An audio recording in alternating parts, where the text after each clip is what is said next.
মুম্বাই 2018 সাল থেকে আমরা সরকারে এসেছি। দীর্ঘদিনে মানুষের ইচ্ছা ছিল সরকার পরিবর্তনে, কিন্তু সেখানে আমরা আজকে পৌঁছেছি। আজকে 8 বছর অতিক্রান্ত হয়েছে। এই 8 বছরে রাজ্যের উন্নতি, তার ডেভেলপমেন্ট বিভিন্ন দিক দিয়ে কতটা আমরা এগোতে পেরেছি। আমার জেনারেল সেক্রেটারি বিপিন বাবু বলেছেন একটু যে 1980 সনে দাঙ্গার পরে কার সবচেয়ে বেশি ক্ষতিগ্রস্ত হয়েছে, কারা 1980 সনে দাঙ্গা কারা লাগিয়েছিল এবং তারপরে সবচেয়ে বেশি ক্ষতিগ্রস্ত কারা হয়েছে? ক্ষতিগ্রস্ত হয়েছে জনজাতি অঞ্চলের মানুষের। কিভাবে শিক্ষা ব্যবস্থা ভেঙে পড়েছিল, স্বাস্থ্য পরিষেবা থেকে বঞ্চিত হয়েছিল, ডেভেলপমেন্ট পৌঁছাতে পারেনি, সর্বোচ্চ ক্ষতি হয়েছে জনজাতি অংশের মানুষের। এবং সেটা আপনাদেরকে ভাবতে হবে, ওই অবস্থা থেকে বেরিয়ে আসতে হয়েছে। সরকারি পদে কর্মচারী নিয়োগের ক্ষেত্রে কোঠা পূরণ হতো না, কারণ শিক্ষার থেকে পিছিয়ে পড়েছিল জনজাতি অঞ্চলের ছেলেমেয়েরা। আজকে আমরা গর্বের সঙ্গে বলতে পারি 2018 সালে সরকার আসার পরে প্রথমে সরকার ভেবেছে যে যোগাযোগ ব্যবস্থাকে উন্নত করা হোক।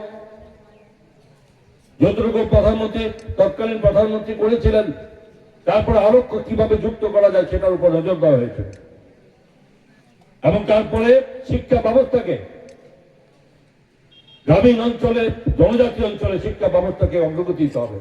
কারণ শিক্ষা যেখানে পৌঁছাবে না, সেখানে কোন জাতি ধর্ম মানুষ কিন্তু সেখানে মাথা তুলে দাঁড়াতে পারে না, উন্নতিতে পৌঁছাতে পারবে না। এটা উপলব্ধি করতে হবে প্রত্যেক মাতা পিতা সবাইকে। সেই কারণে 91 স্কুল মাত্র 3টি ছিল,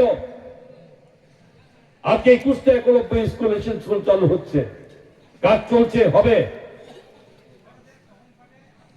বিভিন্ন স্কুল হচ্ছে, বিভিন্ন জায়গায় কলেজ দেওয়া হচ্ছে।